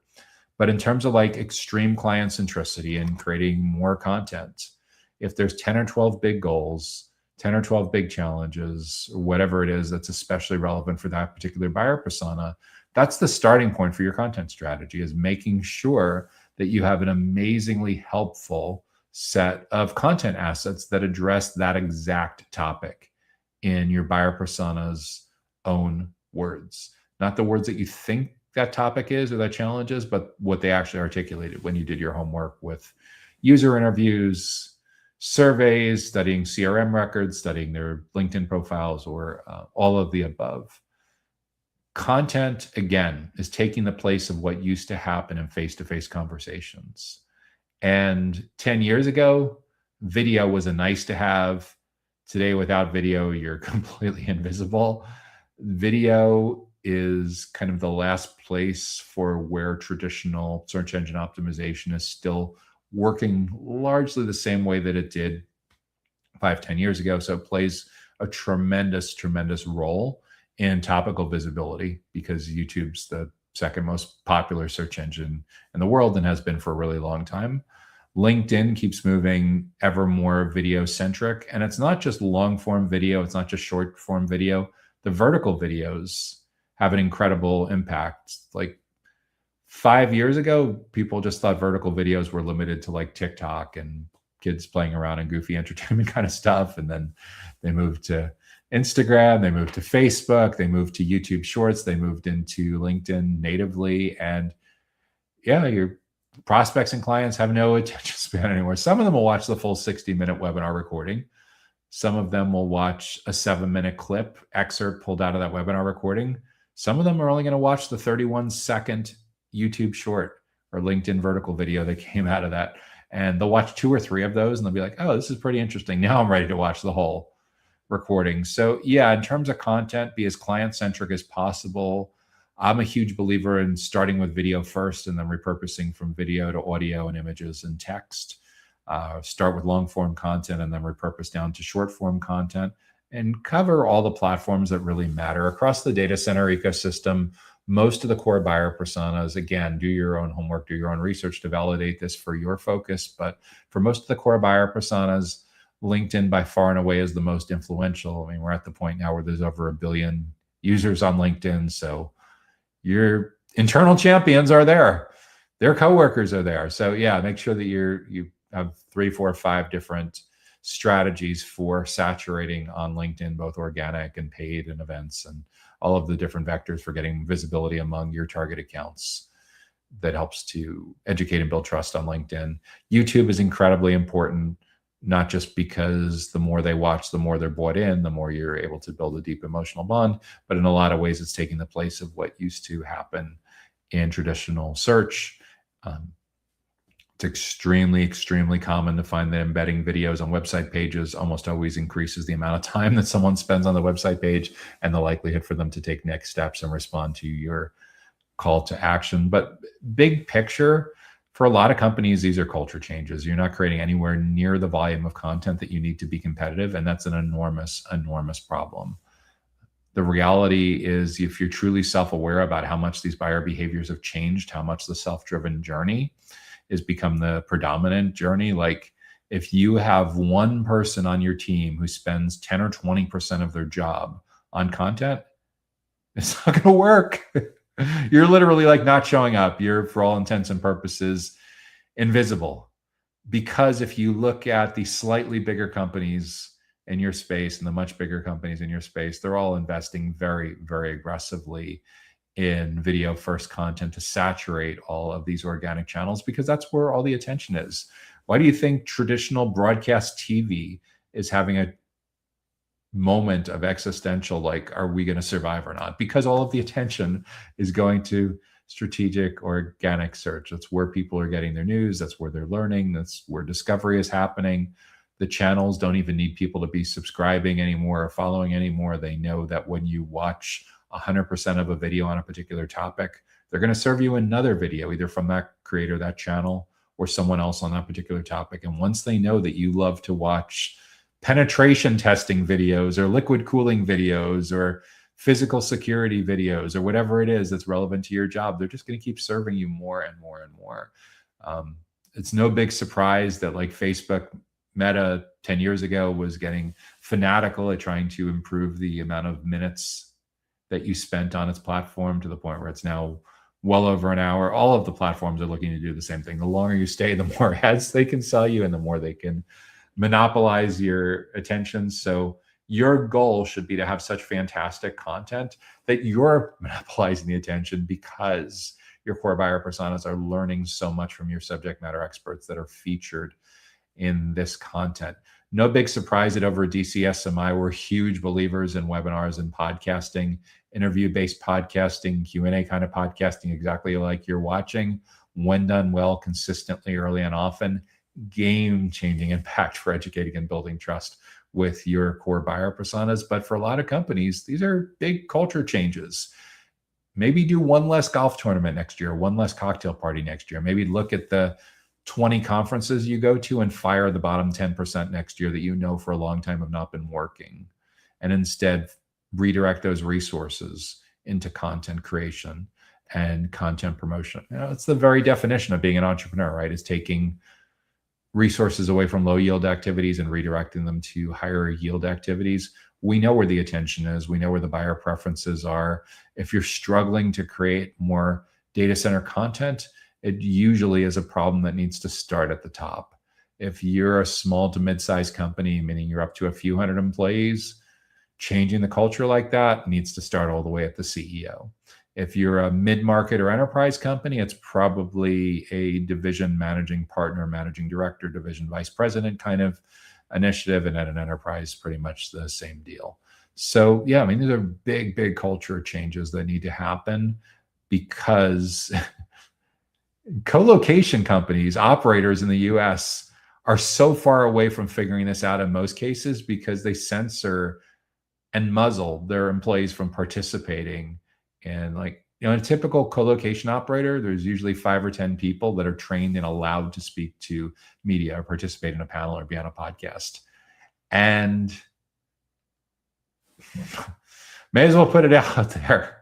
There is no difference when someone that works as like an account executive or a marketer or product manager or something like that works for a co-location operator. There's no difference between them being allowed to be on my podcast, on the Data Center Go-to-Market podcast that may be viewed by a couple dozen or a couple hundred people, versus giving them permission to go on CNBC or Bloomberg or BBC or something like that, or be interviewed in the Wall Street Journal. They're literally, they consider them one and the same. And as a result, there's a very, very short list of authorized media personalities in any given company. And as a result, it's a very sanitized, very scripted kind of content, and there's not nearly enough content to be competitive.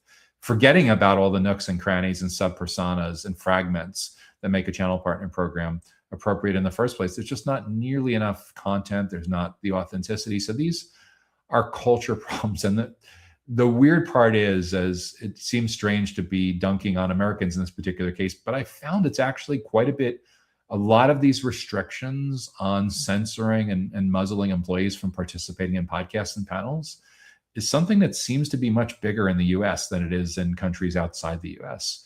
I'm 150 episodes into the Data Center Go-to-Market podcast, and there's a lot of data to back up that assertion. Like, there's literally in a lot of companies very, very short lists of folks that are allowed to be on panels and be interviewed by media. Another soapbox kind of moment on creating more data center content while we're on the soapbox here is we've tried from day one to keep a 50-50 rate. We know that the data center industry is a male-centric industry and that no one's deliberate, at least we're certainly not trying to exclude anyone. But we know, like, you go to a typical conference and 70 or 80% or more of the attendees are male versus female. We've been trying to fix that since day one. It breaks my heart when we have a fantastic guest that we've invited on that helps to improve the ratio there. That's a great woman leader, great woman marketer, sales leader, whatever it is. And they're literally getting blocked from their employer from coming on. They want to come on the podcast, but they're literally blocked. They're not allowed permission to be able to do that. So, like, yeah, these are all the things that prevents there being great content out there that inspires more women to go into data center sales or marketing or product or solution engineering, because someone at the uppermost echelon leaders of the company decided that there could only be a handful of people that are involved in the content creation process with all this. So again, when I say that these are problems, these are challenges with creating more content that many times need to start all the way at the CEO and the board level. It isn't just hiring more, it's changing the culture for your company to realize that the path forward is to basically create your own media company. So you're not having to rent and buy attention and pretend that you earn the attention. So you actually have your own media. You think about a classical playbook around this is you have paid media, you have earned media, and you have owned media. Paid media is pretty straightforward. You're buying an ad, you're buying a sponsorship, you're buying a booth. Earned media used to have a very well-respected line between paid and earned. It has never been more blurry today. People buying exposure to be on the cover of a magazine as the #1 data center fill in the blank of the year. People buying inclusion into who's list. People buying in participation in the Forbes contributor. Like, all of this stuff, like, I don't know who thinks that they're trying to I don't know who thinks that their buyer personas are uneducated enough and unsophisticated enough that they don't see through most of this. When we talk about why the data center industry has a trust problem, masquerading and pretending like advertorials are actually editorials is not doing anyone any favors at earning trust versus eroding trust. So when we talk about paid media and earned media, paid events and earned events, there is a massive credibility problem in this industry right now, where there's an incredibly blurry line between earning attention and buying attention. Is it prostitution? Is it paying people to be your friends? I don't know, but I can tell you that having been in this space on the data center side for well over a decade and on the managed services integrator side for 10, 15 years before that, the line, death by 1,000 paper cuts. It keeps getting blurring and blurring and blurring. I would encourage you, if you want to have world-class content that helps you completely saturate your ideal client profile and your buyer personas and dominate the journey, stop spending crazy amounts of time in these attention wars with that very blurry line between paid and earned, and go all in on owned media and owned events. Owned media, a great blog, great newsletter, great social channels, great podcasts, and on the event side, great webinars, great lunch and learns, great breakfast seminars. And the cool part with all of this is your out-of-pocket costs are really limited to labor and productivity. And instead of paying the toll taker all the time and having these massive trust deteriorations and faking your editorial, which is really advertorial, and all these nonsense games that erode trust, again, culture mindset. Most of this doesn't get fixed at the CMO level or the marketing VP level or the marketing director level or the sales enablement level. That's just execution, strategy and execution. The mindset and the culture starts at the top. If you want to create more content, if you want to create content that really moves the needle in terms of lead generation, sales acceleration, trust building, educating and building trust, it starts at the top, leading by example with common sense strategy that helps this filter throughout the organization. Look, when it comes to building a brand, I talk about this quite often, but it's really worth reiterating in this context.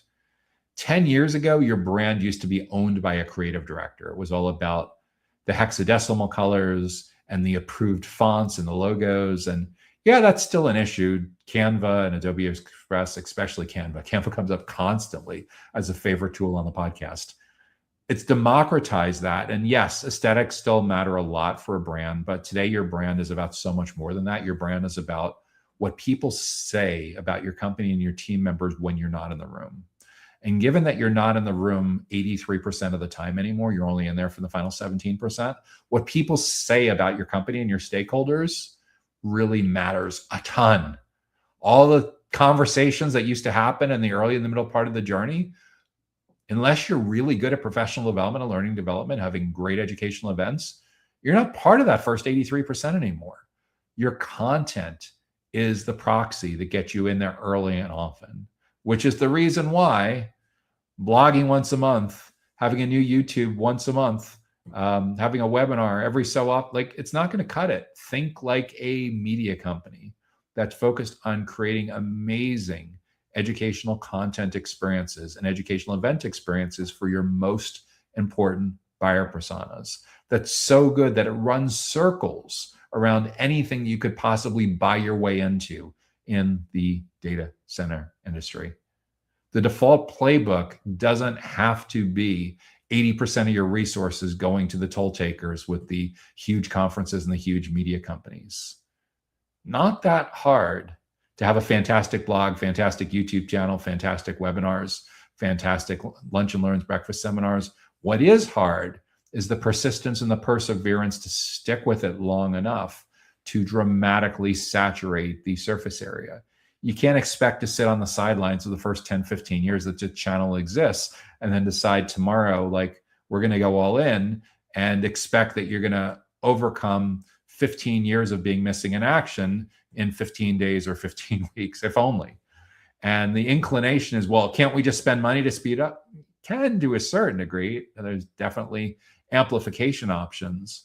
But if your CFO is involved and you care about like unit economics and cost per acquisition and client acquisition costs and all that other stuff, more than likely you're going to want to play the long game with evergreen content. And again, to win in evergreen content, to get found early and often by the right people, the right places, the right time, and in the right context, so that your team members and your company are seen as the go-to experts when it comes to anything and everything in your particular niche within the data center ecosystem.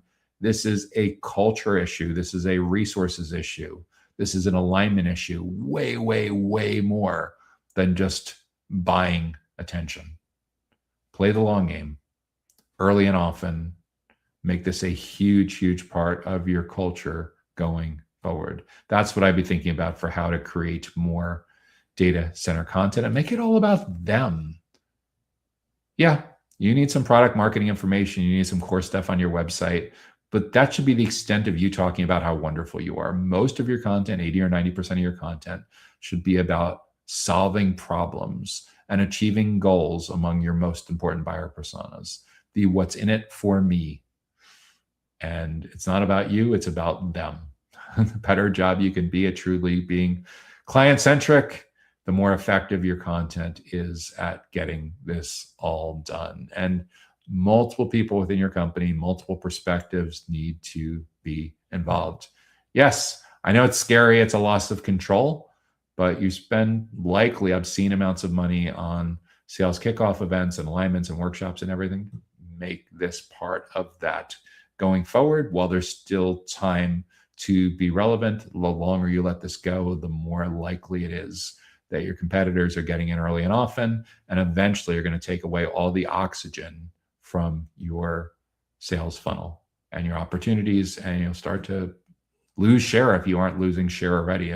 At the minimum, your costs are likely way, way higher than they need to be because you're paying people to be their friends.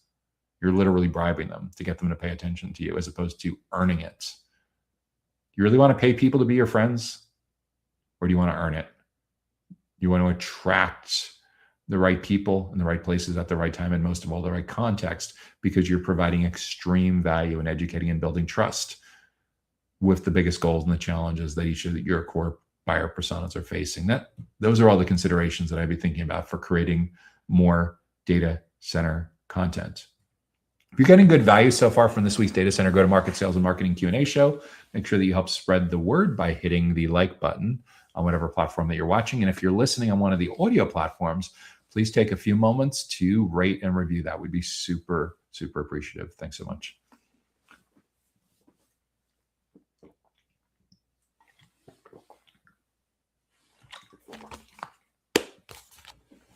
So next, we're going to talk about a strategy for lead generation and sales cycle acceleration that is currently being very underutilized, and it shouldn't be, because in a self-driven journey where you're trying to build and protect your awareness and protect your margins and your company's long-term viability and intermediate-term viability and short-term viability, it's really, really important. So the question is, how do we generate leads for self-hosted data center events?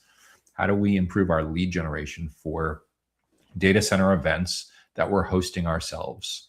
So to put this in context, by default, when I say data center related events, most people are thinking that they're going to attend or exhibit at, sponsor at, or speak at a large national or global data center conference. And I don't want to say there's nothing wrong with it, because there can be some things wrong with it. But at the end of the day, the most important part of evaluating individual conferences is to evaluate individual conferences to decide if they're a good fit for who you're actually trying to reach. I see massive, massive amounts of being asleep at the wheel on that, massive amounts of negligence and lack of the most basic of basic due diligence on deciding to invest in attending or sponsoring, exhibiting, or speaking at a particular conference. So what's the basic due diligence? On the left-hand side of the screen, pull up their media kit, their prospectus that has the demographics from last year and who they think is going to be at that event this year. That's on the left-hand side of your screen. On the right-hand side of the screen, pull up your ideal client profile and pull up your prioritized buyer personas. And simply read their prospectus, read the PDF, read the page where they talk about who they expect to be there, who's been there historically, and compare it to yours. Compare it to your prioritized segments. If there's a really good match, if you think there's like 80, 90% of the people that are attending are a really good fit for who you're trying to reach, that's a pretty good conference. I would still try as hard as you can to get the earned editorial speaking slots for a member, for you or a member of your team, just because that's the best way to educate and build trust at that conference. But if you're finding a particular conference has like at least 80% of the people that are there are either directly or very closely related to your core buyer personas, your 2, 3, 4 core buyer personas and ideal client profile, that's a pretty good conference for you to stay invested in. The flip side, at the other extreme, if you, on the left-hand side of the screen, have their demographics, their media kit, their prospectus, and the right-hand side of the screen, you have your ideal client profile and buyer personas, and you discover there's only like a 10 or 20% match rate, meaning like 80 or 90% of the people that are attending are not even remotely close to your ideal client profile or prioritized buyer personas, you have a needle in a haystack situation. And I think that's beyond risky. It's negligent. It shows a complete lack of due diligence to be a good steward of your company's resources with your fiduciary responsibilities of investing your budget in the right places. And if you make up, well, our competitors are there. Well, it goes back to like what I learned from my parents and grandparents when I was a little kid. If everyone was jumping off the Brooklyn Bridge, would you be jumping? Like, the mob psychology is not going to help you with this. What is super, super important is having extreme discipline to look at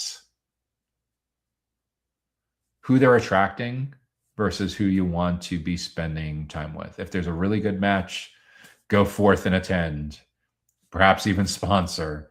Ideally, be that 3% that's speaking. What do you mean by 3%? Well, 2,500 people at the conference, 75 speakers, it's 3%, right? And you're probably going to bring along 2 or 3 colleagues. So maybe 10% of the people there are either speakers or colleagues of the speakers, right? So the other 80% are either buying attention by the booth, or they're just the product or the captive audience whose attention is being sold to the people that have the booths and indirectly sold to the people that are speaking, that are waiving a speaking fee in return for having access to you, the captive audience. So now that we have that out of the way, you start to see why self-hosted events, hosting your own events, can be so appealing. And before you say like, wow, hosting a conference is massively expensive and complicated, it is. But you don't need to host a conference. You could if you have those kind of resources. But for most people that are watching this, they're small to medium-sized companies. Pretty much everyone can do highly targeted, high impact, low cost events. What does that mean? If you have good clarity on your ideal client profile, which I hope you do, because we just use that as the basis for deciding what events to go to, and you have good clarity on your buyer personas, and you know what their 5 or 10 biggest goals and challenges are, because again, we just had that up on the screen to evaluate against your conference participation diligence. If you have that, then what I would encourage you to think about is how you take those 10 or 12 big goals and challenges and systematically once a month for the next 10 or 12 months, host an amazingly helpful educational event for each one of your most important buyer personas, each one of your most important segments. So let's say, for example, that there are 100 companies on your target account list for a particular team or territory, whatever it is. And at that company, with your enriched contacts that you have access to in your database, maybe on those 100 companies, there's 1,200 people that you want to get in front of multiple times over the next 6 to 12 months to be able to generate leads and create awareness and create pipeline with some of them. Those 1,200 people are the exact people that to invite to your breakfast seminar, to your lunch and learn, to your after hours educational event, to your webinar series, whatever it is. And you know your topic will resonate because you're only choosing topics that came up as high consensus for that particular segment when you did your buyer persona research. So that's the importance of capturing that customer insight in their own words. And when we get that right, the topic, the headline, the landing page, and everything is truly aligned. And you get much higher conversion rates, much higher registration rates. And then to build your surface area, not only among that individual in that company, but among their coworkers, it can be as simple as once they've registered, they get back an email, kind of simple marketing automation, email marketing automation that you've been able to do for the last 20 years, but pretty much no one does it, despite the fact that it being super easy to do it, is who else should attend? We know that when it comes to cybersecurity for hospital IT executives, it truly takes a village. There's people involved from cybersecurity, operations, support, engineering, finance, compliance, whatever. So given that, who else from your team or your coworkers would benefit from attending? Simply hit the forward button, add a thought or two on why this matters. And we know that teams that learn together grow together. That simple email probably takes you 30 minutes to set up, an update each time you do a new segment of that series can make a dramatic difference in getting multiple people from the same company to register and attend together, which means that you are driving alignment proactively in the formative stages, in the early and middle stages of the journey with your self-hosted events. The more relevant your topic is to what's top of mind for that buyer persona, the more interest, the more registrations. The better job you do of creating an amazingly helpful educational event where they learn a ton and they can't wait to go back to their coworkers and brag about, oh, you should have been here. This was amazing. The better job you do at that, the more likely it is that when part 2, part 3, part 4 comes around, that you start to see more and more people from that account coming together.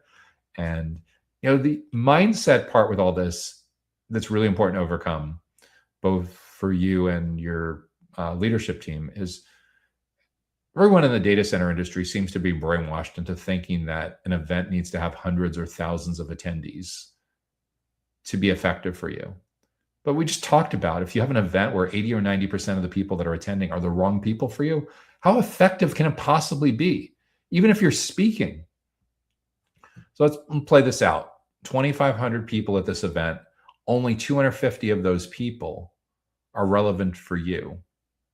However, of those 250 people, half of them are crazy glued to their booth through the duration of the conference, meaning that only 125 are left. And those 125 that are left are being split among 5 different tracks competing for their attention.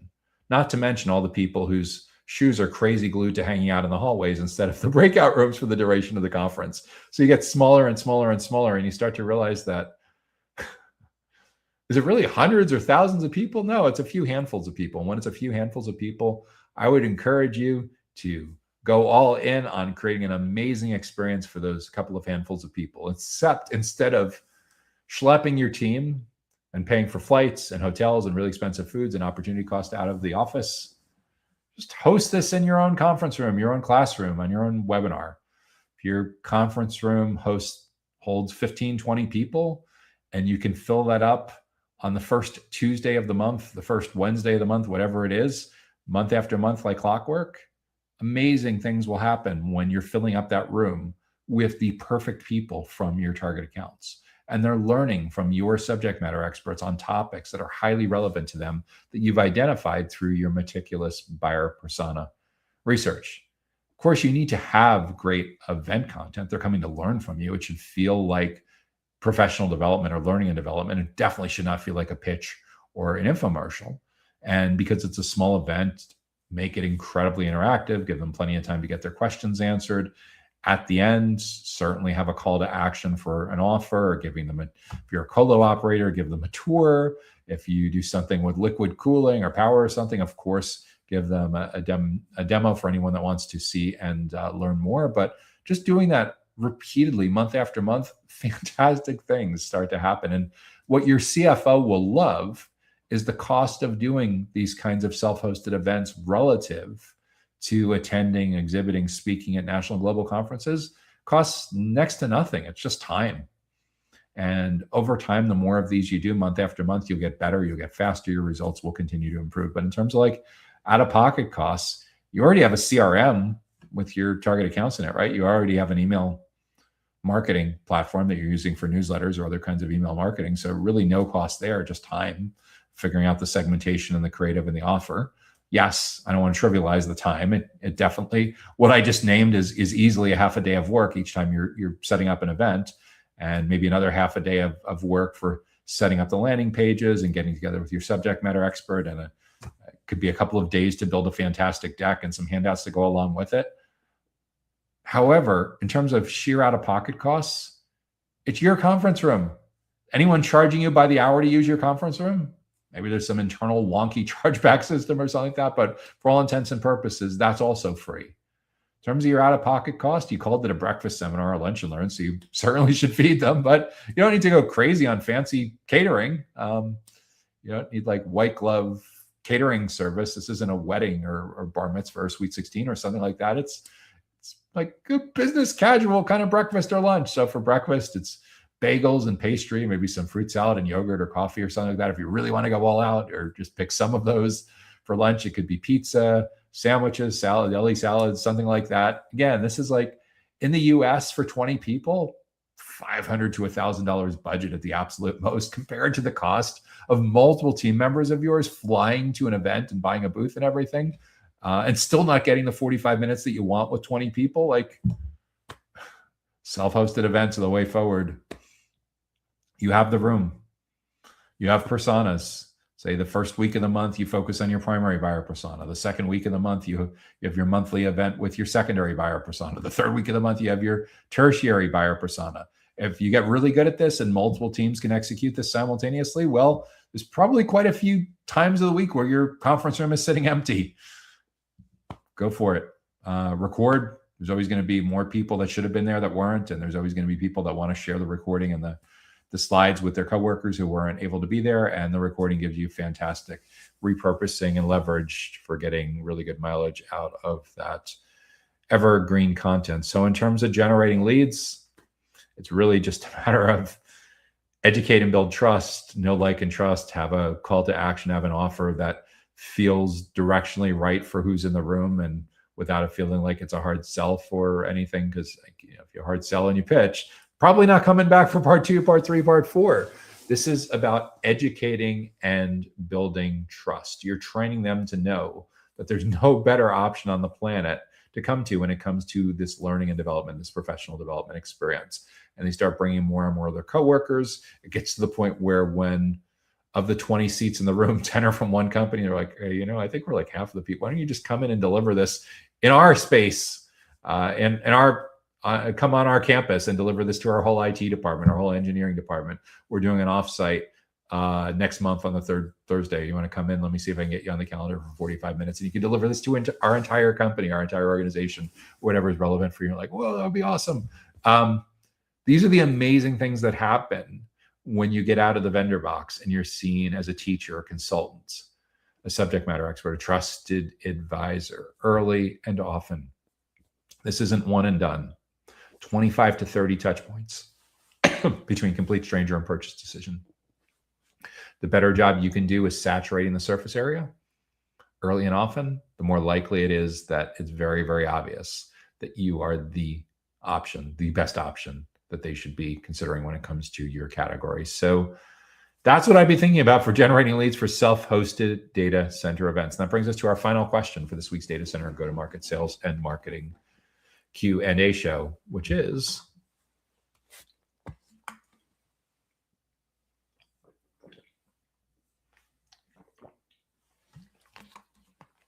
how do we audit and refresh a data center go-to-market strategy? How do we audit and refresh a data center go-to-market strategy?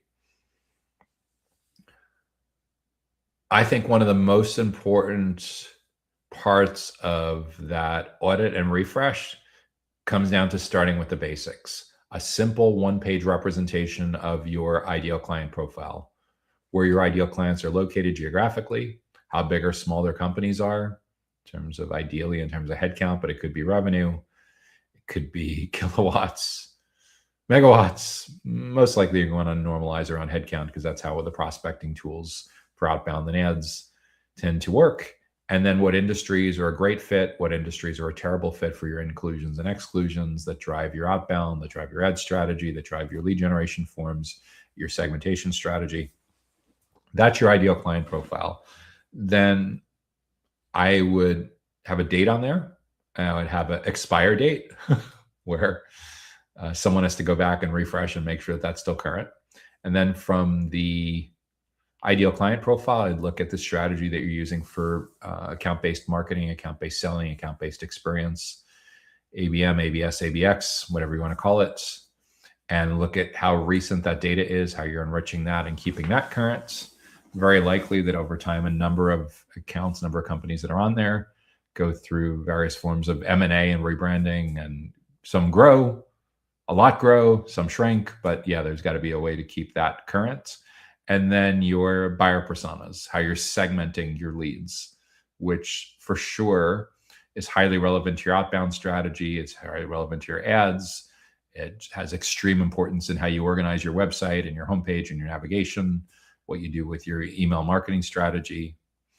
So that's at the company, the account level, as well as the individual level. Then I want to look at how our teams are organized. And in particular, what's being done to drive better alignment across marketing, sales, account management, product, channel partnerships, and the executive sponsor. It's probably one of the biggest plays that I see, biggest opportunities that I see for improvement across the data center industry is getting a lot more of everyone in those core roles working together as a team, as opposed to fighting for budget, fighting for credit, and being all siloed because you're measured on different metrics. The reality is the world we live in now, the self-driven buyer's journey really depends very, very heavily on unprecedented levels of alignment and collaboration across your internal team members. If there's internal friction, that's going to result in external friction. And that external friction is going to end up having a lousy prospect experience, a lousy customer experience, CX. It's going to affect your net promoter score. It's going to be a financial drag on your company. So these culture issues, these trust issues, you can't expect your employees to get their prospects and customers to trust them if they don't trust each other. So this isn't like a kumbaya sales kickoff, walking over hot coals kind of exercise. This is very, very real. And because of that, these are often decisions for a small to medium-sized company, initiatives for a small to medium-sized company where your internal champion needs to be your CEO.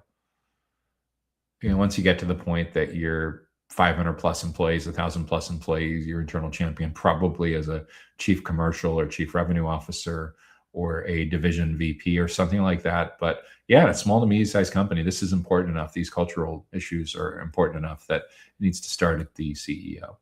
So, and then like, what are the goals? What are the resources? Do you have a good process documented with good onboarding, or you have a really good handle on ramp time? Are you past the point where you're way past having product market fit and go to market fit and channel partner market fit? Or is your company relatively new or moving into new segments where the clock starts over again on product market fit and go to market fit and channel partner market fit, because you don't know what you don't know as you move into new product lines and new geographic markets and perhaps new size segments? Selling to mid-market is very different than SMB, and selling to enterprise is way, way different than selling to SMB. So all of those are considerations for as you're auditing and refreshing. I think the number one place, the number one gap, the number one mistake that I see being made across the board on data center GTM is dramatically underestimating how profound buyer behaviors have changed. In other words, the self-driven journey where your prospects and clients are doing a ton of research on their own before you ever get to meet them is a really, really profound change. And it certainly was a factor 10 years ago, but today, not only are they looking things up on YouTube and watching podcasts and attending webinars and asking their peers on LinkedIn and reading reviews, they're doing all of that in addition to spending insane amounts of time about topics that are highly relevant to what you do. It's not even asking questions, they're having conversations with ChatGPT and Copilot and Perplexity and Claude and Gemini and Grok and whatever chat apps are coming next and AI Essentials. They're just having crazy amounts of really, really deep conversations. And as a result, you are literally in competition with all of these self-driven journeys, because if you're invisible and absent till the point where they're ready to speak with you, you've already lost or very close to losing. You're immediately treading water because someone else got in there early and often and already educated and built trust with those prospects, with that company, with multiple stakeholders in that company, and helped to shape the criteria that dramatically stacks the decks in that company's favor, who almost certainly is a direct or indirect competitor of your company. So when it comes to auditing, when it comes to refreshing, do your resources align with what we just took a few minutes to outline? Do they align with your revised ideal client profile? Do they align with the updated goals and challenges that surfaced in your prioritized buyer personas? How current is your target account list that you're using for your account-based marketing sales experience? How well aligned is your company's team members with working together, or are they individual silos? Do people have individual KPIs and goals as opposed to shared goals that force the companies to basically be in competition with each other and provide a crappy internal experience that bleeds over into a crappy external experience? Those are all the considerations that I would be thinking about for auditing and refreshing the data center GTM. At the end of the day, what I've been talking about for a while now is to get you out of the vendor box, to get you out of being commoditized.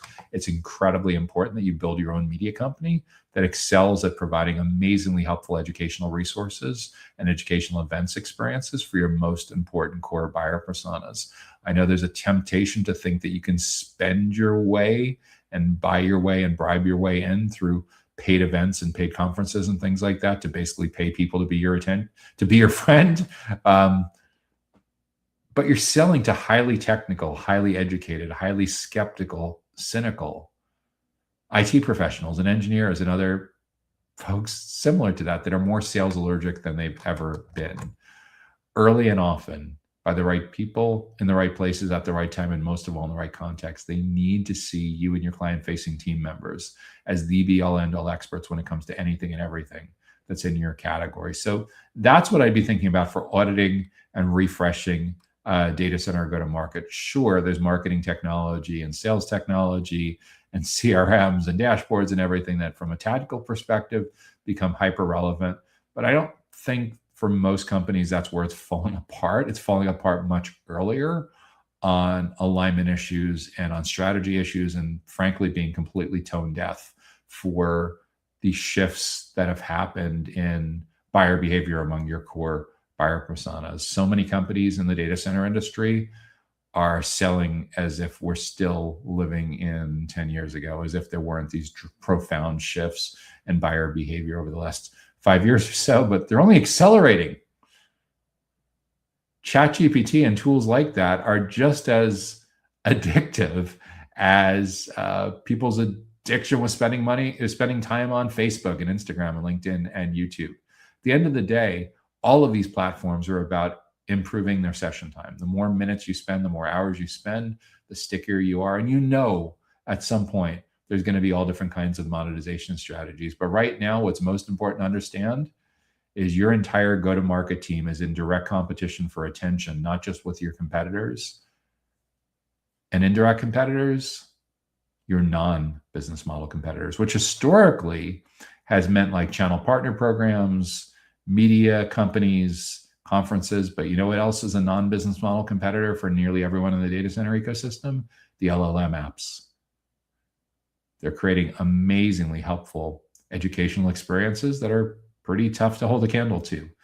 But if you don't start, if you don't think in terms of what you can do to provide next level value, you're going to get self-serviced into oblivion. And this is where you start to see companies shedding payroll to go to channel partnerships, shedding payroll to go to marketplaces. I want you to stay in the game.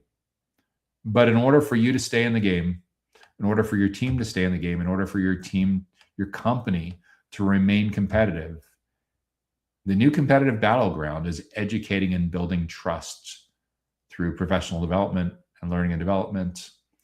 And this changes the nature of who you're hiring. It changes the nature of how you invest in upskilling. But most of all, these are massive culture changes that some companies are figuring out, and they're using this as a massive competitive weapon.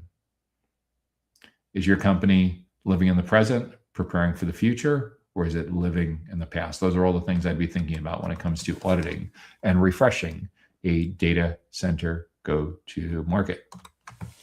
That's our final question we'll be addressing in this week's Data Center Go-to-Market Sales and Marketing Q&A show. If you got good value from this week's show, be sure to hit the like button, help spread the word. And if you're listening on a platform that allows it, please take a moment to review and rate us as well. We'd be super appreciative. If you have an idea for a topic or a question or a challenge that you think we should address in an upcoming show, be sure to leave that in the comments on whatever platform that you're watching on, and we'll add that to the consideration queue for topics for upcoming episodes. If you want to make sure that you get notified about upcoming educational events and resources just like this, be sure to subscribe to the Data Center Sales and Marketing newsletter that comes to your email inbox on Sundays. You can subscribe for free on our website at www.dcsmi.com. I'm Joshua Feinberg, Feinberg, founder of the Data Center Sales and Marketing Institute and host of the Data Center Go-to-Market podcast. If you and I are not currently connected on LinkedIn, you'd like to be sure to reference in the invitation note that you watch. You're a fan of Data Center Go-to-Market Sales and Marketing Q&A show, and I'd be happy to be connected with you on LinkedIn. By the way, if we are already connected on LinkedIn, I'm always looking for great guests to interview on upcoming episodes of the Data Center Go-to-Market podcast, so feel free to reach out as well if you know someone that should be on our radar screen to potentially interview for an upcoming episode. We're so glad that you joined us for this week's installment of Data Center Go-to-Market Sales and Marketing Q&A show. We wish you tremendous success in growing your individual impact, your team's impact, and your company's impact throughout the data center, critical facilities, and digital infrastructure industry. Have a great rest of your week. Take care now.